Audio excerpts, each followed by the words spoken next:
Los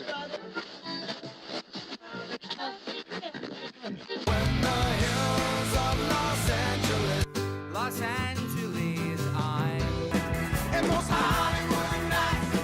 She goes to California, oh, California. What you say about Los Angeles? LA got the people saying,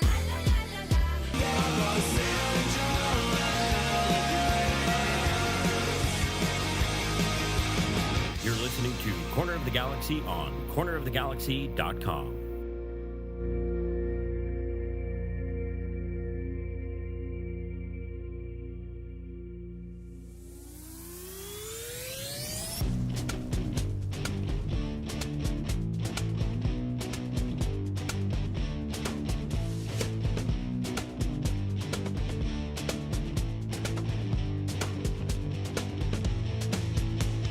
Welcome to Corner of the Galaxy, the show that talks 100% LA Galaxy soccer. We're glad you could join us. Now it's time to sit back and relax as your hosts navigate through the twisting, turning, but never boring world of the five-time MLS Cup champion, LA Galaxy. Hello, everybody, and welcome to Corner of the Galaxy on cornerofthegalaxy.com. I'm your host, Josh Guesman, coming to you on a Thursday, April 11th. The LA Galaxy getting ready to take on Vancouver coming up this weekend in Vancouver. Number 1 in the West, Vancouver, versus number 2 in the West. LA Galaxy should be a great game. We got a lot of other things to talk about, including Ventura County, what they've been up to. We're going to talk a little bit about Joseph Paintsil and some of the rules changes as well. So we got a lot of stuff to get to, a lot of things to talk about to help us do that. We're glad to have him back, fresh off of borrowing the webcam from 1999. It's Eric, the Portuguese Hammer Vieira. Eric, how's it going, bud? Coming to you live from 1999. Y2K, watch out. Go to the bank, update your checks, make sure everything's in order. Man, frustrating start. We missed all the fun off air, me cursing out the camera and the technology. Again, one of the things that, it's a kudos to you, Josh. You have good audio quality, good video quality, and when I'm not right there with you alongside being able to hang with you, it's frustrating. So apologies to the chat in advance. You're gonna have to deal with Max Headroom robotic hammer one more time, but I am excited to be back. The audio is working, the mics are hot, the LA Galaxy not so hot, but we're gonna get going and we'll figure it out as we go along. Yeah, I was watching Greg Vanney's press conference today, him talking, and he was talking to Damian Calhoun, and Damian sort of said, hey, so, have you had any thoughts about what happened, last weekend? Like, now that you have had some time to ruminate, to think, to watch, to discuss all those things. And he goes, yeah, we didn't play very well. So I'm like, all right, good. All right. Everybody's on the same page. All right, let's wrap it up. Right? Cool. This is a press conference over. All right. Some stuff. Listen, I mean, the first loss was going to come. You just didn't want it to come to LAFC, right? I mean, that was the whole thing. But they didn't play well. And Greg also was fair, I think, to point out that they didn't have a call go their way, and they didn't get some calls possibly. In fact, he said he went back and looked at some of the video on Maya Yoshida getting wrapped up and tangled and tossed down in the box 3 or 4 times, and he goes, at least one of those is probably, a penalty kick, that type of thing.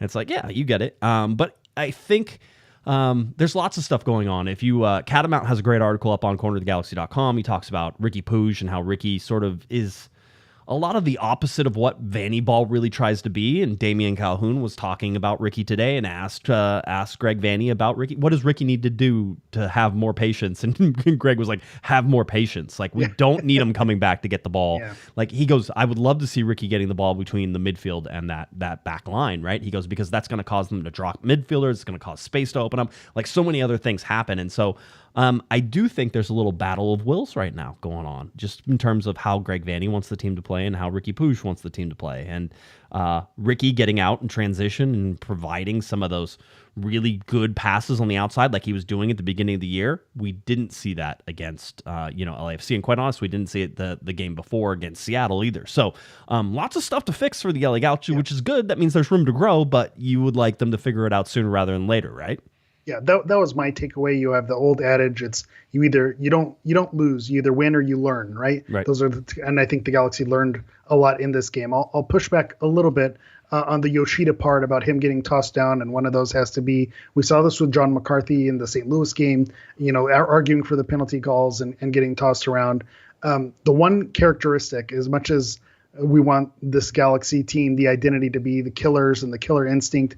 When that physicality comes against them, they don't have those dogs in them that go after it. The Gaston Brugman, the Martin Caceres, those are the guys who have that in them, and you don't see that killer instinct from McCarthy, from Yoshida. You don't see them getting after it. That was the one thing to me why this was a little bit of kind of a bizarro or reverse El Trafico, whatever you want to call it, because the Galaxy dominated possession. They were ahead in the standings, and they didn't get up for this game. What would you say about previous El Traficos?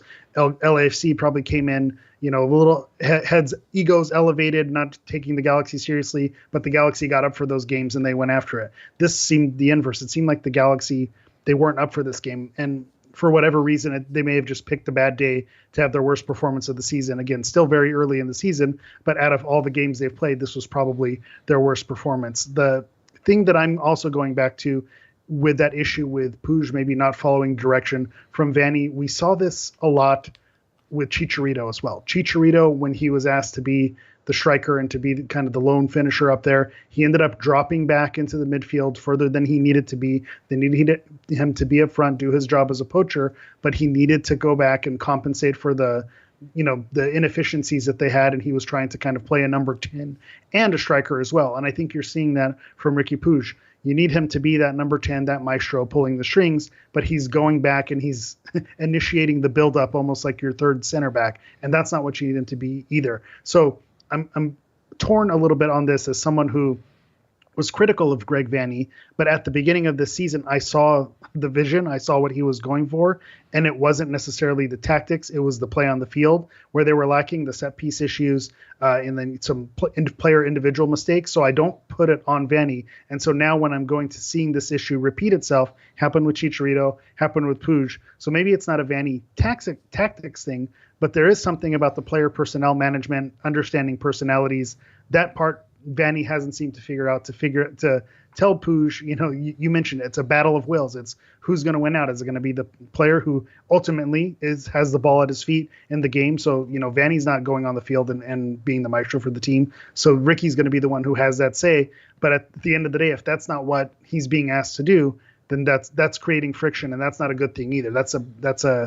That reflects poorly on your leadership and your coaching as well, not to bury Vanny or anything, but there's a disconnect there somewhere. And I think this was a game where the flaws were shown for the LA Galaxy. I think you're taking it to too many extremes. And I think a lot of people probably like to take it one to loss. It's not, well, I mean, not only that, but it's not like Greg Vanny said to Riqui Puig, you will play my way or else. Yeah. And it's not like Riqui Puig says, I will not play your way or else. That doesn't happen for the most part.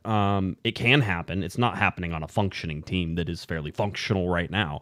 I see people harassing and sort of going after Vanny on different things. And, certainly the subs, he's always been sort of a sub-late guy. I'd also say that the guys he had on the field, in my mind, were sort of the guys who you would expect to pull them out of things, right? You look at all of these like different things to me, and it's like, oh, well, why doesn't Vanny play in the transition more? Like, he should tell everybody just to be counterattack and like the whole deal. I'm like, we've been talking, and I personally, there was somebody who made a mention, and they're like, well, the media doesn't even ask questions about counterattack. No, we talk about it all the time because Greg Vanny talks about it all the time. He's not going to call it counterattacking. He's going to call it transitional soccer or transitions, right? And he talks about transitions ad nauseum. Last year, I probably talked about transitions with him, I don't know, every game, maybe every other game, where we talked about the Galaxy are better whenever they get into these transitions. And what we saw at the beginning of this season was the Galaxy getting into those transitions, using Paintsil, right? Using the ability to run in behind and get in behind and opening up that space. Well, when the Galaxy fall behind, they allow teams to sit in the lower blocks, and you don't allow a lot of space in behind. So it comes back to, again, set piece defending, those types of things. You can't be 4 minutes into an El Trafico and allow a goal.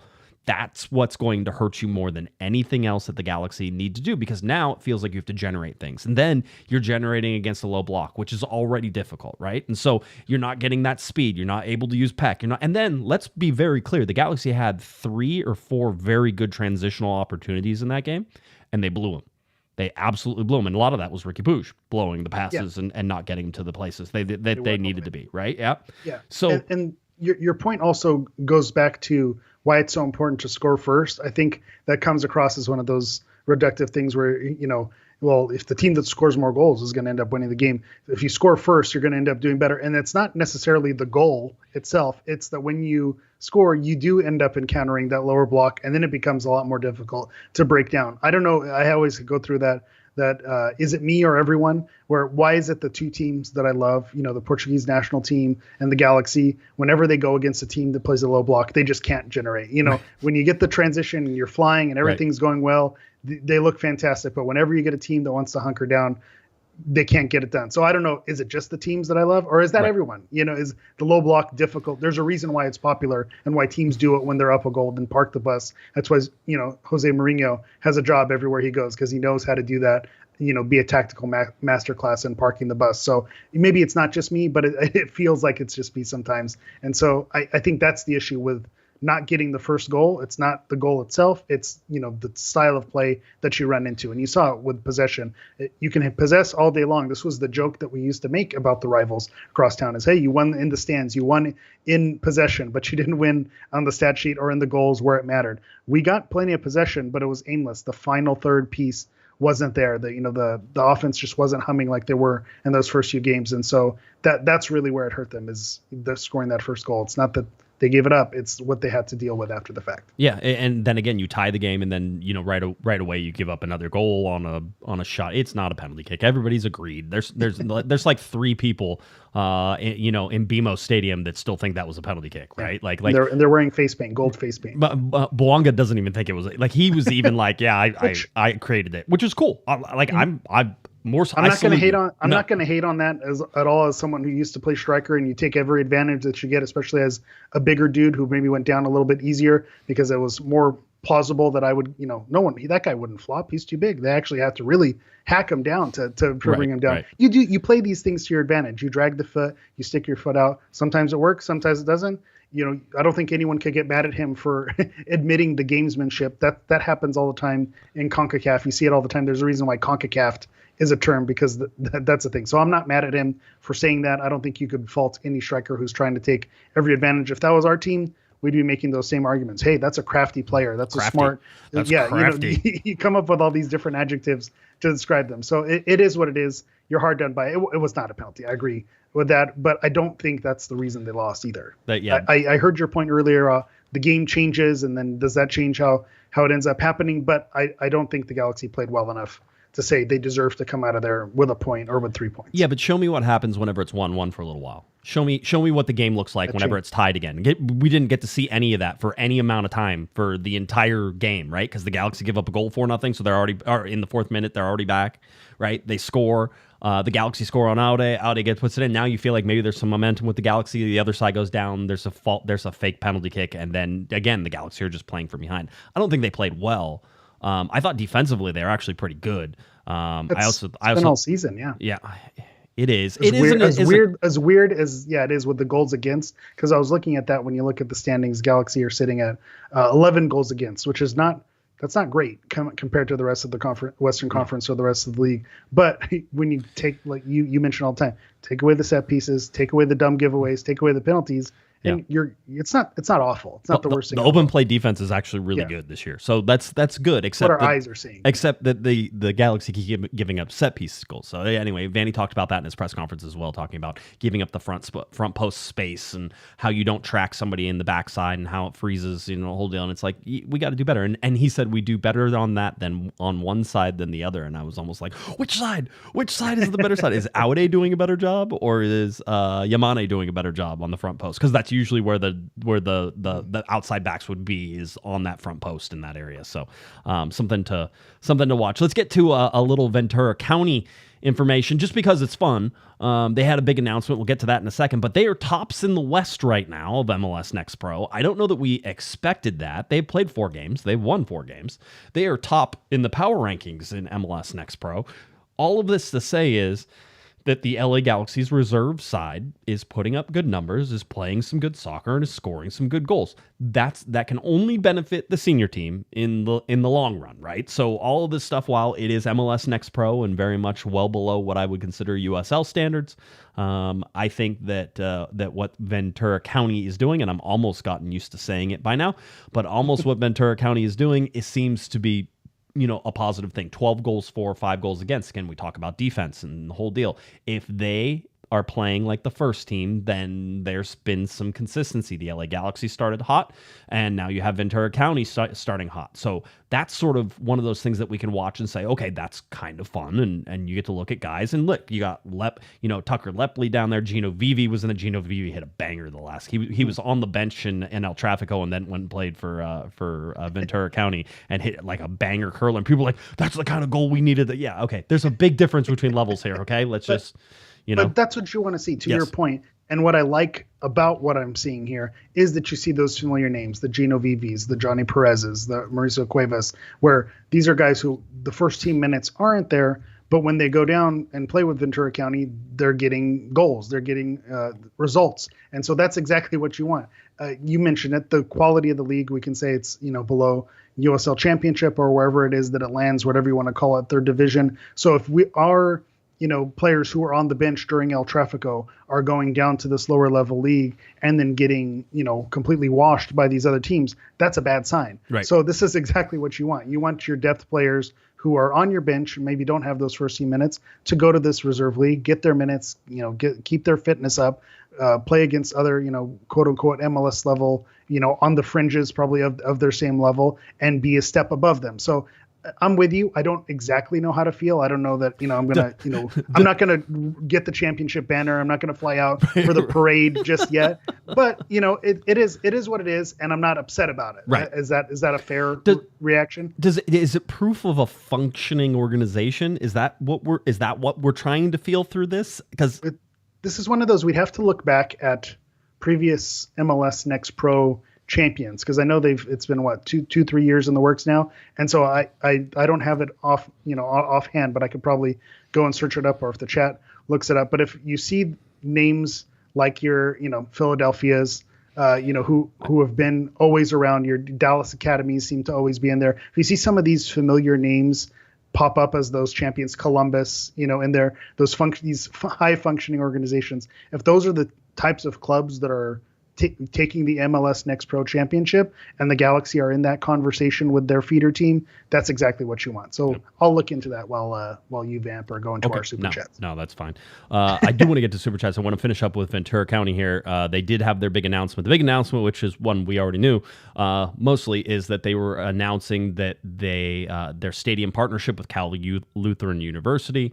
And they also announced the home opening date. Now, I think that was somewhat up in the air because they were still trying to get it ready or start trying to get ready to play there. And so the official stadium partner with Cal Lutheran University, the home opener being played there is going to be May 19th, 2024. That means that the very last game coming up for Ventura County, or the former LA Galaxy 2 side, will be on April 20th as they take on Sporting Kansas City 2. That's the last one at the Track and Field Stadium. And then, let's see, is that correct? Saturday, April 20th? Yeah, date. And then it says date may take off. And then whenever you look at the next one, sorry, I was confused on what they were doing. So the last one is April 20th on Saturday, Sporting Kansas City 2. And then the next one will be on May 19th, and that kickoff will be at 5 p.m. at the William Rowland Stadium at Cal Lutheran University out in Thousand Oaks. All right, so that's where everything is happening. That's where that's going. So the last time the LA Galaxy 2 / Ventura County play at the Track and Field Stadium is coming up on April 20th. Okay. Yeah. So, and I've seen some people talking about it because the argument is, hey, they like the Track and Field Stadium to watch these LA Galaxy 2 games, but the reality is they weren't filling that place up, and the whole purpose of the rebrand and the refresh, whatever you want to call it, and going into a different market, a different area, this makes sense. We knew the writing was kind of on the wall that it wasn't gonna. They were still gonna train, still gonna be in the Dignity Health Sports Park vicinity, but now this is going to be a different area to get a different type of fan base, stretch your legs in the market a little bit. We're talking about the rivals playing at my alma mater, Cal State Fullerton. Just, it seems like, I think the Panda mentioned that they've almost cross-pollinated. They're going into different directions than maybe they've been in the past. And I see that as a good thing, especially if you're trying to, make this a thing where you want people showing up, where it's something that stands on its own aside of just being Galaxy 2. I did look up defending MLS Next Pro champions, and they are New York Red Bulls. No? Austin FC 2, and Colorado Rapids 2. So my argument completely blew out of the water. Colorado, though, Colorado is now playing well, right? Austin, not so much, but okay, I get you. I'm there. I understand what you're saying. Interesting. So maybe it means nothing. It means absolutely Congrats. nothing. Throw it away. Ventura County. Throw it away. One of those things for sure. Let's get to super chats. Juan gave us a $2 super chat, and he wants me to do my best Michael Araujo voice, which is LA. What is it? Is it LA Galaxy L? Are they trying to get me to say it's a loss? Is that what Juan is trying to do? LA, I think it's emphasizing the A. LA, that's very but then there's Araujo. an L at the end. I'm confused, Eric. Look, see? You don't have. I don't have to say it. Can I do it? Can I just do the fun part chat, anyway? They did say it, but saying LA Galaxy L feels wrong. LA Galaxy Gold. By the way, there is a secret pact in place that nobody knows about, including Michael Araujo, that should anything happen to him during a game, I take over. Just like to point that out. Yeah, I still think you're emphasizing wrong. It's LA. So that's how he wants. That's how Juan wants me to do it. But I'm looking sort of for like Michael Araujo's ways. Anyway, $2 super chat. Thank you for that, Juan. Appreciate it. Lex, $5 super chat. Why is Vancouver such a tough place to play for LA Galaxy? They always come out flat there, even versus bad teams. This is the lack of fans atmosphere. Feels like a scrimmage. FYI, they just sold 16,000 season tickets. Yeah. They sold out for that. They've been having pretty raucous atmospheres here recently. It's always tough because that carpet is tough to play on. It's not a quick trip, even though it's a north-south trip, so you don't have any time change issues.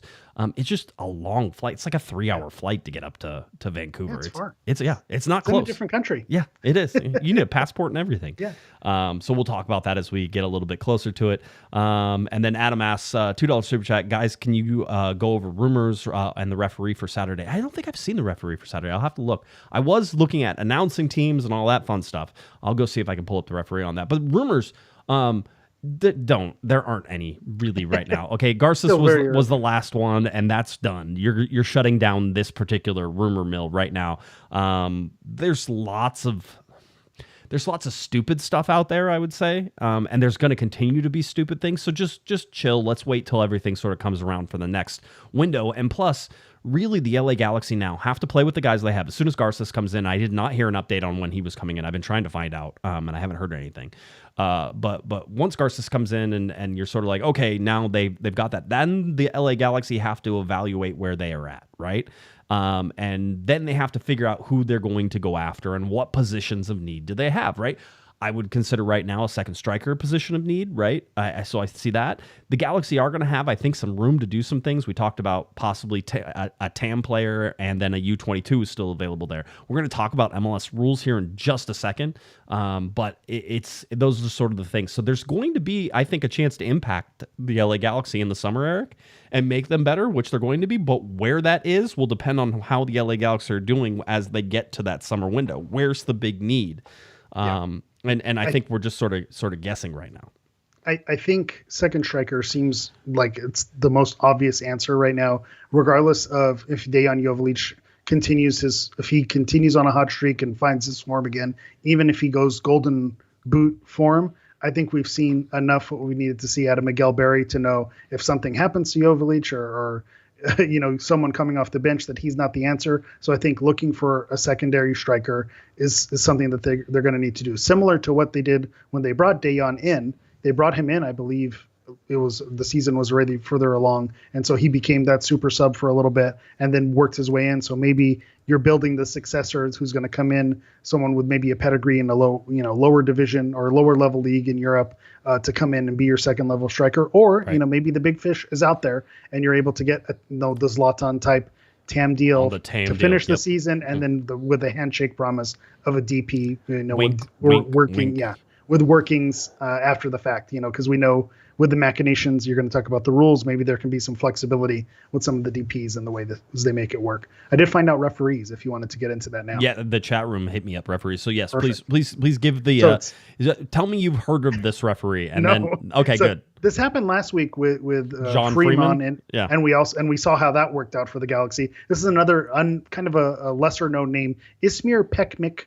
And again, apologies if I'm saying that, or Pekmich, or however you want to say it. You're again, good. not tons of games in terms, it doesn't jump out when you look at the names that jump out. Kevin Stott is the VAR official, so he's going to be the one in charge of VAR. So that, I'm sure, as a LA Galaxy name that a lot of fans are familiar with, and probably you're shaking your fists at your radios or YouTube screens or whatever you're doing as you're listening to this. So that's the one that makes you feel a little uneasy. But at least here's my sunny rainbow outlook on it. Yes. At least he's not the center ref, right? Let's give the new guy a chance. Give him a chance to prove himself. Hopefully he won't be heavily influenced by the raucous crowd of Vancouver. We'll see how that goes. Always fun. Let's clean up a little bit before we dive into some LA Galaxy and MLS news here. Gabby Arnold and Ricky Moreno have been named to the Generation Adidas Cup Best 11. I think both for the U17s, if I'm correct on that. But the LA Galaxy Academy highlighting them as they've pulled out onto this new sort of page. The U17s had a very good run, fell in the final to Philadelphia in penalties. So really fun to sort of watch them. U15s, I think, again, made it to like semifinals or quarterfinals before they got knocked out as well. So again, if these are signs of a functioning organization, then they're good signs. And if they mean absolutely nothing, then at least it's still fun to make sure we talk about these guys. Hopefully these kids get a kick out of like getting their name sort of plastered everywhere and like, you know, the whole feeling of the generation. Here we are talking about them on a podcast, you know, the whole deal. So hopefully they get the motivation to want to continue this along because, you know, they're basically at U17, you're one step away from being a professional athlete. All you have to do is jump up to the MLS Next Pro, and now all of a sudden you're getting paid to play soccer. So you're not far away. The finish line is there. So we will certainly watch that one. It's exciting. From what I understand, it was an exciting game as well. Kevin Sullivan is a name that is getting tossed around a lot, playing for Philadelphia, so they got to go up against it. I mentioned Philadelphia when I was talking about earlier functioning academies, functioning reserve teams. And so when you talk about, does this mean something? Is this a good sign? I think you saw Philadelphia a few seasons ago. I forget when it was, their coming out party where they kind of embarrassed a Brazilian team 10-0 or something like that. And people, you know, took notice. Okay, this Philadelphia Academy, whatever they're doing, they're on the map. Something is going well. So the fact that the LA Galaxy Academy is now in the same conversations as the Philadelphia Academy, they're making noise. You're seeing a lot of these names, you know, get signed possible deals. These names getting mentioned in the same sentences. So I do think it's a good sign. So I hope that this is a trend in the right direction. The Academy's doing well. Ventura County is doing well. The first team is, you know, doing well-ish, off to a great start. So I think don't ish healing. that. The earth is healing. Don't ish that. It was just a bad game. You're allowed to have a bad game. Yeah, the sky is falling. You know how this works. We lose one game, and then I'm ready to, you know, get Vanny on the hot seat. You know how this works. Yeah, he's out. Get him going. I'm ready to give him a hug. There's lots of people. They mostly dwell on Facebook and Reddit. The LA Galaxy had their Special Olympics unified team signing today, which is always a good time. The LA Galaxy signed 20 new players to contracts for the club's LA Galaxy Special Olympics unified team ahead of their 2024 season. In addition to signing their official contracts, players were presented with authentic jerseys and complete playing gear set up in their own locker room stalls. Tuesday's event was the first of many experiences the LA Galaxy and Herbalife will provide to the LA Galaxy Special Olympics unified team this season. So each of the athletes was announced during the 2024 signing ceremony held at Dignity Health Sports Park with their families in attendance. They had Greg Vanny there. Will Kuntz was there. Defender Mr. Jalen Neal, who's back in training. So a lot of things going for him. This is always fun. I was trying to find the LA Galaxy Special Olympics Unified Team will kick off the 2024 season against the Chicago Fire. Special Olympics Unified Team following the LA Galaxy's road match on Saturday, June 1st against Chicago Fire. The LA Galaxy's first home game match of that 2024 season will be against Atlanta United Special Olympics Unified Team following the LA Galaxy's home match on Saturday, August 24th against I was going to say, Atlanta. 21st. You're making up a name there. That's right. Yeah, a cool thing. I always love hearing about this and seeing it whenever they have these features. It's just such a cool experience. I believe we were talking about the tryouts, you know, maybe a month ago, a few months ago. So to see this start to come to fruition, I know we have some listeners who are involved, and you just love to see the highlights after the game when this happens. So just a super exciting thing. You saw that they get the shakes there. I don't know if you've been watching the Our Galaxy, where they talk about, you know, I don't know if they take their blood work and do the vitamins, do that whole thing. Say that they get the Herbalife shakes, because otherwise the shakes, it doesn't work, right? So the Herbalife shakes, right? That's what it is. Okay. All right. They get the special Herbalife shakes. There you go. You know, that are concocted to meet their performance. So it's just a cool experience to go through that, to go through the signing, to see the lockers, to play on the field. after the first team plays. It's just such a cool experience. And so I always love when this happens, and I'm glad we have photos to share and to be able to pump it up as best we can, because it's just such a great organization, a great experience. Yeah, it's gonna be fun. I always like watching. It's fun because usually we'll go down for the press conference. We come back out, and as we're going to the press conference or as we're coming back out, they're getting ready to come out on the field, or they get out. So a lot of times we can high five the Special Olympics unified teams as they go out. It's just a fun thing that the LA Galaxy do and all MLS teams do, and I'm glad they do it. Let's get to MLS roster rules, because this was a big deal. Paul Tenorio from The Athletic breaking the news, and he's been on top of a lot of this stuff. Now, there are 3 changes that basically have been voted on, and they will be ratified once MLS's player union has decided that it was okay. Yes. Will there be a quiz on this? Are we getting quizzed? Do we have to take notes on the 3 changes? I think, you know what? I think that we have prepared our listeners rather well for these, because we knew one of these was coming. How it plays out is different than probably we thought it was going to, but we talked about decoupling U22s from the DPs, and that has happened in a way. They've actually added a different category that makes things. It's certainly an interesting choice. So one of the first things they do is they changed it. So it used to be that in order to have 3 U22s, you either had to have only 2 DPs or a young DP or a DP that was able to be bought down with TAM. That was how you could get 3 U22s. And so the LA Galaxy went out and got Gabriel Peck, who's a young DP, and that young DP allows the LA Galaxy 3 U22s, of which the LA Galaxy have 2 filled with Dan Jovalic and Julian Aure. So those are the 2 U22s. The LA Galaxy still have a U22 spot open. Basically, what MLS is saying now, if you have 3 DPs, you can have 3 senior DPs, then you can have 3 U22s, right? It doesn't matter what 3 DPs or 2 DPs, however you want to do it. 3 DPs gets you 3 U22s. I was waiting for Aaron in the chat and for someone to say, irregardless of your regular DP situation. Correct. So again, I like that. I like that it was going there. The writing was on the wall that this was happening, especially when you saw.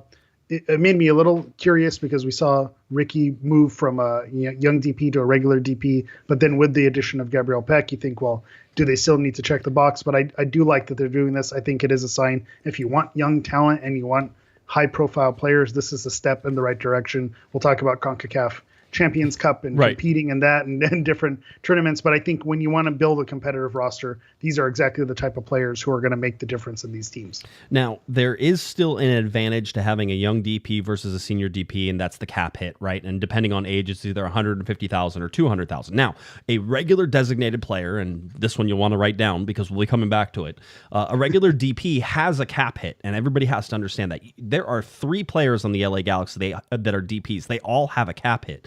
2 of those players are $637. Let me see if I can get it right. $683,750 each.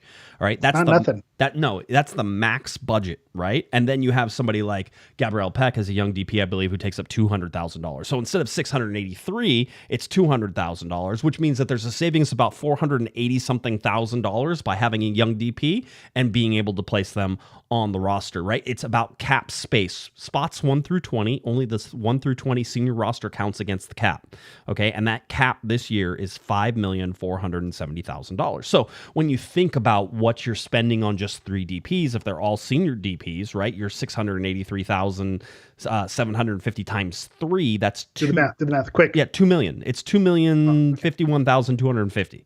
All right, so fair enough. I was gonna say 1.8, but you're right in that neighborhood. Right. Because the 6, but you're adding the $500,000 in there. All right, $2 million. You got it. So you're coming into all this, right? So that's how much it is. Well, so there still is an advantage for the LA Galaxy. I actually was discussing this and was like, hey, would the LA Galaxy have, if knowing these rules were going to change, would you have still gone out and gone a young DP? And the answer is yes, because there's cap space savings having the young DP versus having a senior DP. That's why I'm going to tell you from the very start, these rules don't really change anything with the LA Galaxy. They have nothing to do. Now, here's the added thing about the U22s that they changed, which is if you don't have 3 DPs, if you only have 2 DPs, and this is a decision teams will get to make, if you only have 2 DPs, then you're allowed 4 U22 players instead of 3 U22 players. But not just that, they're going to give you $2 million in general allocation money as well. But wait, there's more. But wait, right? You get Jam and you. Okay, so here's the thing about that particular one. It really makes you flip a coin, Eric, because the $2 million of general allocation money, which can be used to pay down players' cap hits against the cap, That's a significant amount of money when you realize that the cap is $5.4 million. All of a sudden, you can have a cap of $7.4 million. And then especially if you're thinking about bringing in internationals and thinking about using that to buy international slots, kind of that funny money that all plays into that. It's all part of the math and the metrics that goes into it. The one thing that I believe you've made this point before, and I think this is a step in that direction. I think if you want to build a competitive roster, it's not necessarily raising the cap, it's lowering the cap hit or eliminating the cap hit altogether. I was going to say DPs. I was going to save that for after, but so I think this is a trend in that direction. We know MLS doesn't like to make wholesale changes unless it's the playoff format without thinking through things all the way through. But it seems like, okay, they're starting to budge a little bit, move in this direction, hearing the rumbling. So it seems like it's going to move towards that direction. I think that solves a lot of the issues for them down the road, because again, if you have $2 million in savings, regardless or irregardless, once you're in there, then I think that opens up one player, two players, or, a big name player that you could bring in. And so that's almost like your extra DP. So instead of adding the extra DP slot, take away the cap hit, and then you basically get that extra DP with that money. You can go and invest that. But basically, we're still at the point where MLS closed their eyes to how much of a cap hit DP players have. So they still have 12.5% of the cap is used on a designated player whenever you do it, which means that if you have 3 senior DPs, you're almost at 40% of the cap is just going to 3 players. You can't tell me that if you move that money away, and by the way, I think a reasonable thing to do would just make the cap hit 5%, which is 1 of 20, right? So 1 of 20, right? And at 5%, you're looking at $273,500, right? Like it's not. That's reasonable. It's reasonable, right? It's like, okay, one player takes up the 5% of the cap, right? One player, 5% of the cap. That makes sense. You're sort of like putting it in there. So you would get back 22.5%. Which is a significant amount of money if you went to that 5% sort of plan there. Yeah, and if we have any Gen Z listening right now, we're not lying about anything. There's no cap. We're talking about salary cap, just for anyone who wanted to clear that up. Wanted to sound like a real old guy right there. So no cap fam. So the big choice now for MLS teams is going to be, do we have 2 DPs and 4 U22s? Because as we've seen, U22s, if deployed correctly, can be very dangerous, right? You have young players, they're up and coming. You're going to have to spend a lot of money for them, but you get them. They can have a max salary of, this is where the U22s thing, you get unlimited acquisition costs, which means transfer fees, agent fees, all that stuff. It doesn't matter how much that costs. You could spend $100 million and bring in somebody and you wouldn't, but then they can only make a maximum of that max budget for their salary. So they can only make $683,750. It's still that means that you're going to get a certain type of player, right? You're not going to get somebody who's going to get all this money. You're going to get them, underneath that max cap. So keep that in mind. If you remember TAM is just $1 million more than the max budget. So a max TAM player can make up to $1.683 $1 million, right? So $1,683,750. It's just $1 million over the max budget. That's how you remember that. I just wanted to make sure everybody goes. Again, I was told that the math would not be involved and there won't be a quiz. So. Yeah, I know. Everybody says that. So basically now there's a choice. Do you have 3 DPs and 3 U22s, which is what the Galaxy have chosen to do? Although I think they chose to do it without fully knowing what the changes were going to be. And then, now the two designated players with the 4 U22s and $2 million in general allocation money, that allows the lower spending owners to go that route and get $2 million back. Like trust me, some of those guys are salivating over that. Right. So it's like a tax break is what it is essentially. Yeah, that's the big thing. So that's the big change, right? That's the other one. Here's the other 2 changes. 2 buyouts per season. They're bad contracts. Bad contracts can kill Major League Soccer because whenever you make a bad contract, as the LA Galaxy are very well aware. I was going to say, is there a club that's familiar with buying out players who they've made bad decisions on? Well, the one of the sort of knocks against MLS is you have to be so perfect. Your acquisitions have to hit, because if you're spending a lot of money on a designated player and it's not working, then you need to get out of that contract. And if it's a bad contract and you can't get out of it, then there's no buyout. You need to be able to buy yourself out of this. So instead of 1 buyout that used to have to be done at the beginning of the season, now it's 2 buyouts. And earlier this year, they changed the rule that you could do it, I believe, leading all the way up until the second transfer window opens. So you can buy out contracts all the way up until that point. So now 2 buyouts. The only other thing. Go ahead. Which chat reminds me, and we'll just want to give a shout out to Pipo, or Pipo Gonzalez and Jorgen Shelvik. Shout out to those guys who are probably still getting an AEG paycheck somewhere down the line. Somewhere they're the LA Galaxy's Darryl Strawberry for sure. The other change in the last change is more general allocation money for transfers. Under current rules, any team that sells a player can only convert however much of that, about 1.2 million. So if you sold a player for $5 million, the most you could convert into general allocation money would be $1.2 million roughly. I'll just take all the little stuff off of there, right? So what's happening now is under the new rules that they'll be able to convert up to $3 million per year in a transfer or loan revenue, right? Now, here's the other thing that was sort of crazy. They talked about if you sold some players, like let's say you've sold one player for $20 million, you could only convert $1.2 million before, right? Well, now you can convert $3 million. So you're still like, well, there's a whole bunch of money out there that I can't convert, right? Yeah. Well, but if you sell for 20 million and 4 million, right, then it's 6 million. You got 6 million. Yeah, that's the whole thing people didn't understand is like, let's say you like one guy being sold for $10 million is great, but three guys being sold for $3 million. Yeah, it was really the sort of the sweet spot. And so now there's more that can sort of be converted, right? So it also incentivizes the selling league aspect of it, which I think Don Garber has come out, and when we talked about Ricky Puig and his ambition to go back to Europe, this incentivizes those type of moves and those type of players who you're gonna, if you want to bank on this money coming in, then you want to get the type of player who you're able to sell at a profit and bring it in. So I think that's it's all intentional for the type of player that they want to bring in. Yeah, absolutely, 100%. So that's the rule changes. I mean, it's really not that drastic, and I think people were hoping maybe there was a lot. They basically make the argument here that you only have, I think, 2 more like full transfer windows until you start to or 4 more full transfer windows until the World Cup is upon us, and only 3 more until Messi's contract is up, right? Like, so there's like all these things that you're sort of putting into play, and so MLS is looking to capitalize on a World Cup bump, on a Messi bump, and in order to do that, they're trying to incentivize owners to spend more and to invest more. And I think the 4 U22s is really the biggest sign. They're like, you guys who don't want to spend a lot of money, go get young guys and you'll give you money, right? Like, we're going to give you money if you have four U22s.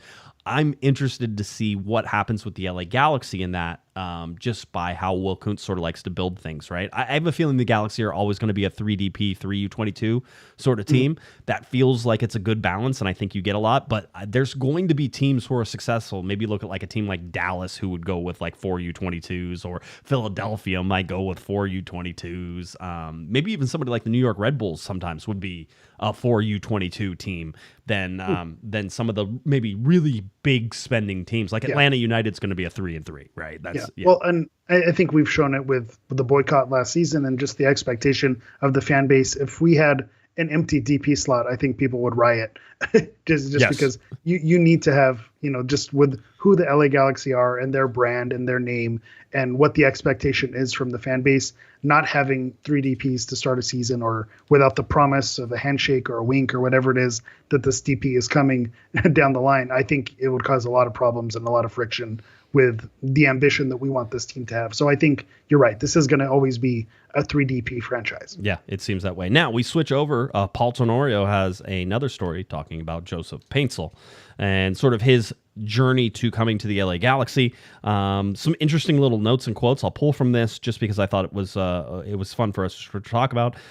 This is from the article where Tenorio says the Galaxy wanted wingers that could stretch the field. Too often teams could press high against the Galaxy, compressing the midfield and taking away space from Puig. They needed threats to run in behind, players who would be, as Vanny sometimes calls them, space creators. They also needed those players to be able to finish attacks. This is what Vanny said to Ricky Puig. He says, when we can get these guys, it's going to open up everything else for you, right? So that was sort of there. They talked about, Paul Tenorio writes about how Vanny went out, and Vanny was the one who originally scouted Paintsil, right? So let's set the record straight on this. They basically said Paintsil will become a star in the Belgian league. He was explosive, productive in his prime. And then Tornado writes, there was just one issue. Vanny had scouted him earlier in his career with Genk, but the price tag was too much. Now, a few years later, he was still too expensive. And so, even more expensive. Even more expensive, right? So Vanny suggested to Michael Stevens that this was Vanny speaking, maybe we reach out and we see if there's a buyout clause that doesn't make this thing impossible. The Galaxy's director of scouting, Michael Stevens, made some calls. Indeed, Paintsil had a buyout, $8 million or about 8 million euros or $8.6 million. It was more than the Galaxy had budgeted for, but they felt it was no brainer. This was, I think this is Kuntz. He says, we were saying, hey, we're getting a guy who's a legitimate MVP caliber player who performed at a very high level in a very good league, who's in his prime. So just so many of the right boxes were ticked that gave us confidence to go and say, this is our guy. So yeah, that's sort of some of the stuff they were talking about. Paintsil talks about the chemistry in here of the team and everything like that. I would suggest you go to The Athletic and read it, but just about acquiring him and sort of going through all this stuff. Vanny says that it sort of reminds him with Peck and Paintsil, especially with Paintsil. There's a determination to win that sort of comes along with Peck and Paintsil, and he says, that sort of reminds me a little bit of like Michael Bradley and Josie Altidore whenever they came back. Like they didn't just come back; they came back to win. And there's like a determination, and they want to create a legacy. And Vanny was sort of drawing the parallels between, the Michael Bradley, Josie Altidore, Giovinco days. Giovinco, yeah. These are guys who know how to win and want to win, and so I think that's something that's really special. It's interesting. You mentioned Kuntz's quote there saying we have an MVP caliber player that we're bringing in their prime, which kind of is a nice little segue into if you looked at the MLSsoccer.com MVP rankings, he's our lone Galaxy player who is in the top 5 there. I believe Riqui Puig got a vote in there when they polled the people and they ranked them on a point system. But Joseph Paintsil sitting in 4th place in the way too early MLS MVP power rankings, but just the fact to have someone in the conversation. It's been a while for the LA Galaxy. Right. We've seen what we've liked from Chicharito and from Riqui Puig, but on a league perspective, they weren't really making that noise, league wide. And so it's nice to see Galaxy players getting in that recognition. And this all comes back to winning. When you're winning and you're playing well and you're sitting high in the standings, more people, you're going to get more eyeballs on you, and you're going to get that respect that maybe you had the players who deserve that respect earlier, but when you're lower on the standings, you're never going to get that recognition. So that's the importance of staying at the top, the rich get richer type of situation. Yeah. When the Galaxy are playing well, their good players are going to get recognized and are going to get the accolades, and that's what we want. So shout out to JP for continuing to be unbreakable and sitting there number 4 in the MVP power rankings. It's gonna, again, way too early on a lot of things. Darren, by the way, $10 super chat. Has the Galaxy failed to use Paintsil's speed recently, or have the opponents figured out how to defend him? Both. I mean, again, I think the Galaxy used his speed very well. Whenever you talk about what they were able to do with Peck and Paintsil against Sporting Kansas City in the 3 goals in 8 minutes, right? Like that, that was a big deal. Against Seattle, it was less, and that was a bad field. Try not to pay attention to Seattle. And then with LAFC, we talked about it. You allow that first goal, you allow LAFC to sit back. Then there's not going to be any threatening in behind because they get to sit back and defend. There is no behind. Yeah.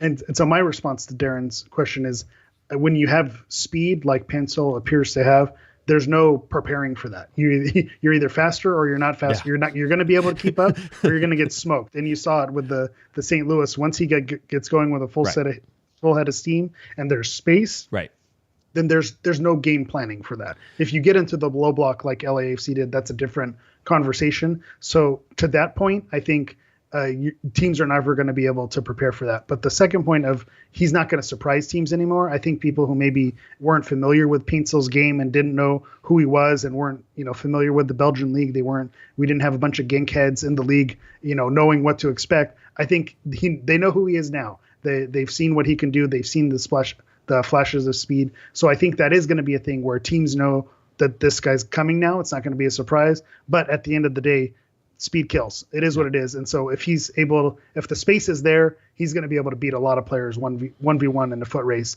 and to be able to get in on goal. You've seen those opportunities. He's hit it off the post 2 or 3 times this season, in addition to the goals that he's scored. So crazy stuff from Paintsil. So I'm not worried about teams locking him down. I think it's just a matter of the team continuing to provide a supporting role for him. Yeah, listen, also, I think that they have failed to really play him into spots. So, and teams, if you can stay in front of him, if you have the ability to stay and drop back, that should open up other avenues.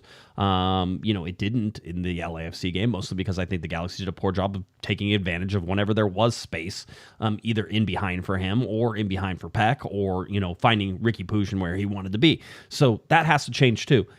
Everybody has to get used to finding him a lot earlier, in my opinion, right? And especially Riqui Puig. And the spotlights, listen, This game coming up in Vancouver, Ricky Puig spotlight brighter than it has ever been, because everybody's paying attention to the fact that he did not play well against LAFC, and that they really seem to have some answers for him. So, Vancouver, number 1 team in the Western Conference. We'll talk about why in a second. I figured out the secret formula to making sure that you're near the top of the Western Conference, and I'm not sure anybody else in Major League Soccer gets to have that advantage. So we'll talk about that. But yeah. You need to be able to find Paintsil in better spots, and Puig has to do what Vanny was talking about. He has to be more patient. He has to be able to look for something. You have somebody like Gaston Brugman out there who's more than capable of progressing the ball up and getting it to Ricky Puig in more dangerous spots than Ricky having to come back and take it off of Yoshida's boot in the back there. So the handoff, it's like they're doing a baton race. Right. When he's handing the ball off there. Right. Which is partially why Yoshida has such a high pass completion percentage. Is a lot of those are very simple passes. It's a 6-inch pass to Ricky Puig. Yeah. I know. Absolutely. Western Conference standings right now: Vancouver, LA, Salt Lake, Minnesota, LAFC, Houston, Kansas City, Austin, Colorado, Portland, St. Louis, Seattle, Dallas, and San Jose. Eastern Conference: New York Red Bulls, Philadelphia, Miami, Columbus, Cincinnati, Atlanta, Toronto, DC, Charlotte, Chicago, Montreal, Nashville all the way down there. New York City, who just got their stadium approved today.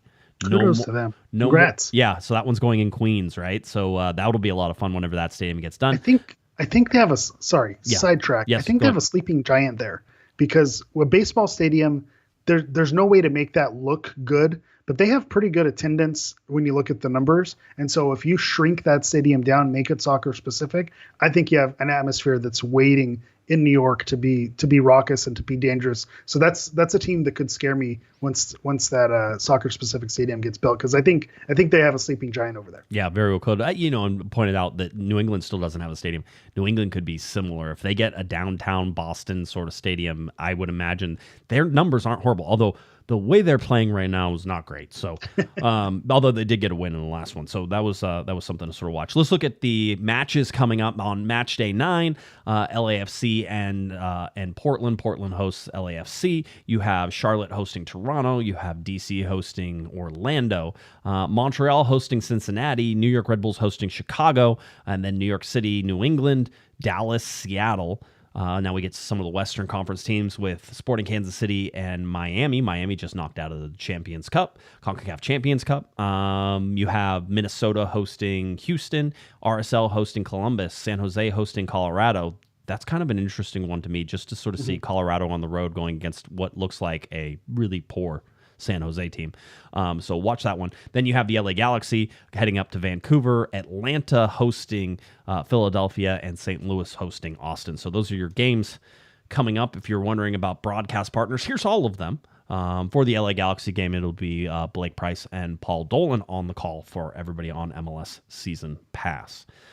Again, I don't want to sound disrespectful, but I was convinced you made those names up. Yes, I know. You said them. We talked about, Maurice Edu being kind of the de facto LA Galaxy commentator through Apple, and us being kind of happy with that coverage. But I think with this, the MLS After Dark game, the last game of the slate, I think they kind of got stuck with, again, no disrespect to those guys. I'm sure we'll find out how they are, but I was like, I'm sorry, who are we talking about? Who's announcing this game? So, we'll see how that goes. It'll be interesting. Just as if you were paying any attention whatsoever, we talked about Miami getting knocked out of the CONCACAF Champions Cup by Monterrey. Now it's just one MLS team remaining. Columbus versus Monterrey, and then you have Pachuca versus Club America. So all of that on dock here for CONCACAF Champions Cup. It almost seems like MLS is paying a little more attention to it now that you're into the quarterfinals or the semifinals. They waited till you knock out one of their big giants, and then all of a sudden it becomes important again. Yeah, it's funny how that works out. It always is. It always is. So that's sort of what we have before we get ready for this game. But I mean, it is. We are talking about the Vancouver game now. Now you're talking about a team in Vancouver where, they've played 6 games. The LA Galaxy have played 7. Vancouver, as we went back to the standings, sitting at 13 points, 6 games played, 4 wins, 1 loss, 1 draw, 8 goal differential. So a very good goal differential. Yeah. They've been a very good defensive team. They've scored a lot of goals. Certainly whenever you're looking at Brian White in there and Ryan Gauld. So a lot of sort of fun things to take a look at. We will get you ready for this game as the LA Galaxy travel up to Vancouver on Saturday, April 13th. It's a 7:30 p.m. start time. Kickoff is going to be about 7:40 p.m. on MLS Season Pass, so make sure you check that one out. Now, Eric, I dove into this. Now, one is, I'm going to tell you right now, Vancouver seems like a very technically sound team. Yeah. With Vanni Sardini in there, these guys know how to play, and everybody's playing really well right now. Also, having said that, I figured out why they have so many points.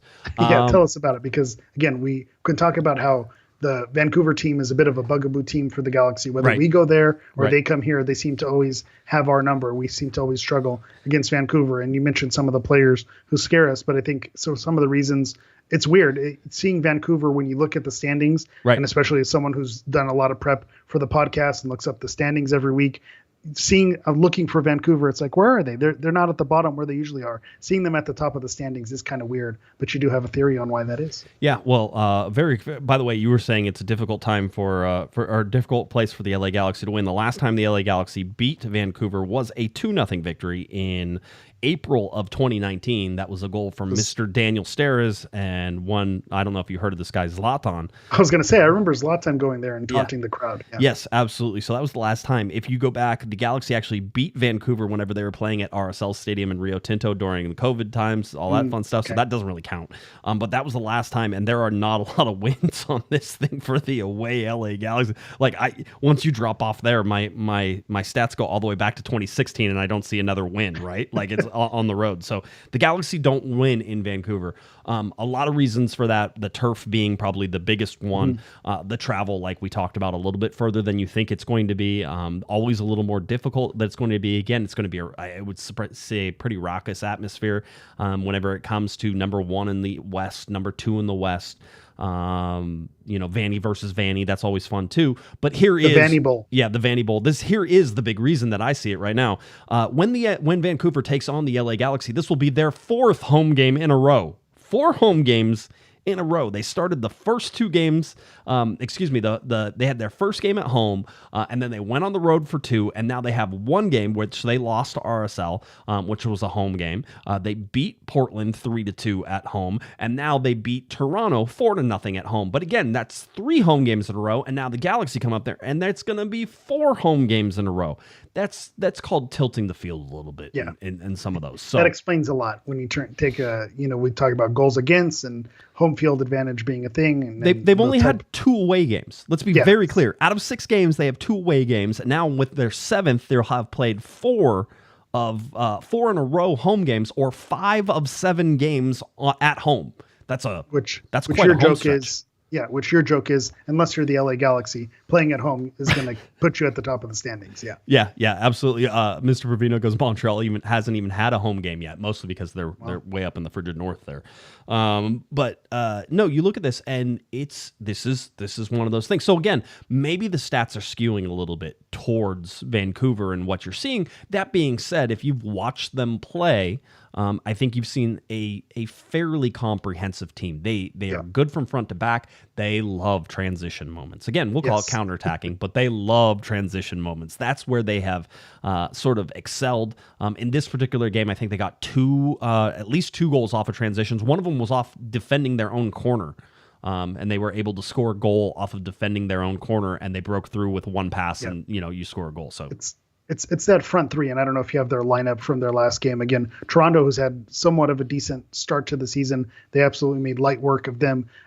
One of the things that you hear me say all the time on the show when you look at the other teams is, does the opposing roster scare you? And you look at that top 3, Brian White, Ryan Gauld, Fafa Picault, those 3 in transition, it makes a lot of sense why they would score on a transition from their own corner. Those are 3 scary players in transition who have made the Galaxy pay in the back. Ryan Gauld, I think I mentioned this. He's in my Johnny Russell, Hall Pass, MLS crush that I wish was a Galaxy player. Ryan Gauld is right in there. I think he's just he's kind of like their Mark Delgado, a player who's not going to jump off in the MVP standings, but Right. if you know what you got, you know he's a solid player. So he's someone who really scares me. Brian White, I feel like he's Canadian Joveljic. Even though he's from Pittsburgh, he's American, but it just feels right because it's Vancouver. Right. He's someone who was coming off the bench and making a lot of noise, and now he's being trusted as that starter. To put away those goals. And so he's someone that worries me a little bit. And then DeMar Kreilach, someone who used to play with RSL, who was, someone who was always dangerous. He's on Vancouver now. He was on the bench in this game, but he started in other games. So again, this is a roster that is scary. And when you think about how they play with a 3-4-3, so that 3 in the back, which sometimes could be 5 in the back, the opportunity for the Galaxy to transition is going to be there as well. But we know with the defense and set plays and the way things work out, Vancouver and transition is going to be just as difficult. I think the Galaxy are going to possess. I don't think they're going to, try the transition game or the counterattack game against Vancouver. So that worries me a little bit. But if, we talk about Joseph Paintsil and the speed, you look at how Vancouver lines up, those opportunities are going to be there for Peck and Paintsil or for Gundes if he's able to come off the bench and impact. The opportunities are going to be there to get in behind, because once the front 3 of Vancouver starts attacking, that can create some space and some opportunities if those transitions happen. Yeah, I would say that Vanni Sartini was talking about how excited they were to be at the top. They were like, "Oh, we're at the top. We're at the top of the Western Conference." He goes, "But it's too early to really worry about that." He goes, "Our big thing is that we know the Galaxy have an unbelievable front 3 with Joveljic in there." And he goes, and Ricky Push, he was saying all the right things. I mean, as you would expect. He goes, for us though, and I thought this was interesting. He goes, "We need to control the game, right?" And what does that mean for Vancouver to control the game, right? They had sort of a 50-50 split with Toronto in terms of possession whenever you looked at everything. So, does Vancouver actually want to possess the ball? Do they want to outpossess the LA Galaxy, right? Is that something that's important to them? So I'm interested to see how Vanni Sartini sort of looks at that and says, how can we really neutralize the LA Galaxy? One way is to have possession and keep the ball away from everybody, but I would think that plays into the LA Galaxy's hands in terms of transition moments and everything that you want, right? That's not how this Vancouver team is built. And you look at who they have in the midfield, they're not built to be a possession team. Whereas you look like someone who our complaints about Ricky are the same strengths when you talk in terms of possession and holding on to the ball and getting out of sticky situations. I think that does play in the Galaxy's favor in terms of possession. So it goes back to the same old adage that we're saying. If you score first, you put them on the back foot, then that opens the opportunities for transitions and for counterattacks. But if not, and they get in a low block and then you're pushing forward and then you're allowing their front 3 to counterattack, I think you're in for a dangerous situation. So I think you have two, they're close in the standings, close in the points, and I think you have two pretty evenly matched teams in terms of talent as well. I think the turf helps somebody like Paintsil in terms of speed and everything, because the turf usually tends to be pretty quick. Interested to see how he sort of adjusts to that. Does the Belgian league have any turf? Like sometimes, a lot of times you find that some of these leagues do have some turf fields. It's one of those geography lessons, like how far north and how far east, right? Are some of these fields and where you get it. The one thing that it does remind me of is the turf is always an issue when you think about the DPs that we've had in the past: Douglas Costa, Chicharito, Zlatan, and these are all guys who are aging, have a penchant for getting injuries, but these are younger players in their prime, so the turf isn't worrisome as much for our prime players. You look at someone like Caceres, who's coming back from an injury, Yoshida, who's maybe a little further along. That's your injury concerns with those players. Maybe someone like Delgado, who has also had some, and Brugman, who's coming back from an injury. I don't know if you even see Brugman. You risk it putting him on turf. That's one of those things we're curious to see where that's going to line up. I think those players you worry about on the turf, but in terms of the attacking pieces who are going to be the game changers and put the Galaxy in winning position, I don't worry about those players on turf. Where in previous years, the players who you needed to rely on were the ones who you were worried about. So that makes it's an interesting wrinkle with this away game. Do you remember the last time the LA Galaxy went up there and Chris Mavinga had a game? Do you remember that? Do you the concussion game? The concussion. I'd tell everyone I had a concussion after that performance as well. Yeah. Again, not to make light of the situation, but man, that was a stinker. I remember that. I think this was a game where we recapped and I ended up getting a rental car. I had a tow situation. They lost, 4-2. There was red cards. I think I do not have fond memories of the last away game to Vancouver. Right. So 4-2 was the final on that one. That was the one that was closer than 4-2, and the Galaxy actually came back in that after the red card, and they were down 10 men and all that fun stuff. So that was there. Injury update for the LA Galaxy, because we forgot to we're such idiots sometimes. We had all this stuff on injuries last time, and we were like, oh yeah, let's talk about that. Injury updates. So Martin Kosser is fully cleared. Expected him to play. That's not going to be an issue. So it looks like he's going to start back in center back. So the Galaxy will have a center back pairing of Yoshida and Kosser back there. So that's good.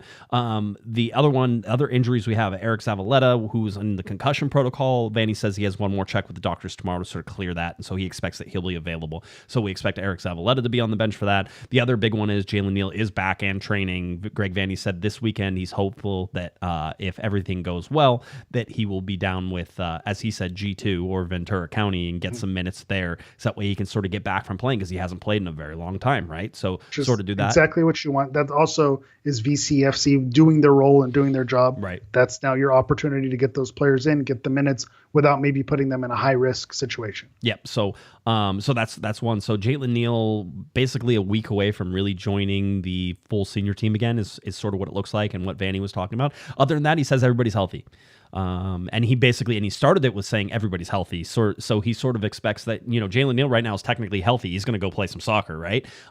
He expects Eric Zavaleta to clear the concussion protocol, so he thinks he's healthy, and Caceres is healthy. He says everybody's healthy, so we'll take him at his word, although sometimes things pop up whenever afterwards he says, oh, everybody's healthy. They still have do they have to train tomorrow, like that type of thing? I was just going to say, there's one more day of training. If we know our show, like any other show, better than anything else, is we know if we break news and say everyone's healthy, tomorrow something's going to come out about some type of groin injury, knock-in training. So I'm going to knock on wood right now. Yeah, that's a good idea. A little Chad Barrett before the MLS Cup, little play down there.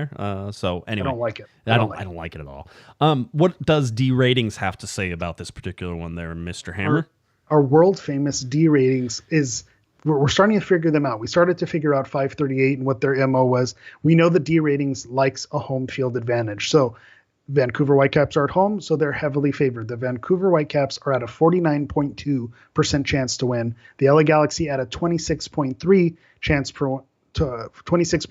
to win, and then a 24.5% chance for a draw. So a little bit better than the odds were last week. Again, I wanted to defy the odds of D ratings. Last week they were pretty heavy in the opposition favor. Here they're still heavy, but not as heavy as they were last week. So it feels like there's a chance. When you look at the money lines, the LA Galaxy are plus 210, where Vancouver is plus 110. So again, a little bit better odds for the Galaxy.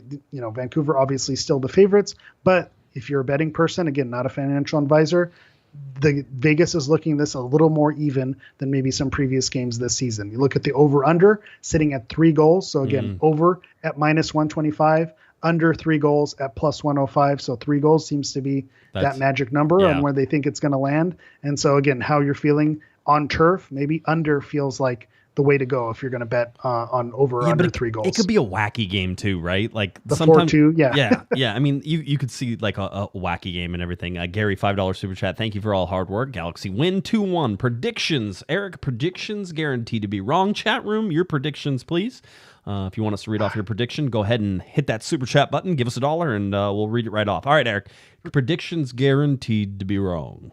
Not to defy Gary and go in the opposite direction, but I mentioned it and I kind of foreshadowed at the beginning. 1 loss and then the sky is falling. Everything's going wrong. I saw flaws in the El Trafico game, and it worries me that the offense is going to get humming and get going again. The defensive mistakes, the set pieces still worry me a little bit, especially when you have someone like Ryan Gauld and Brian White, who their bread and butter is that transition and making things happen. So I just get kind of bad vibes, bad feelings. So I'm going to go 2-1 loss in the opposite direction. So I think Vancouver wins 2-1. So I have the Galaxy at a 2-1 loss. I have the Galaxy 2-2 draw. Okay. I think the draw is probably the play here. I think it's a really difficult game. It always is whenever you go up there and play on the turf and do all those things. My big thing is, let's see a reaction. Let's see a return to some of this good sort of football. Listen, this team can score so many goals, and they can lump them together so quickly and so fast. And so it's sort of one of those, just take advantage. The big deal for me is going to be who scores first. And I know we play this game all the time, but the LA Galaxy on the road, except for San Jose, have allowed every road team to score first this year, right?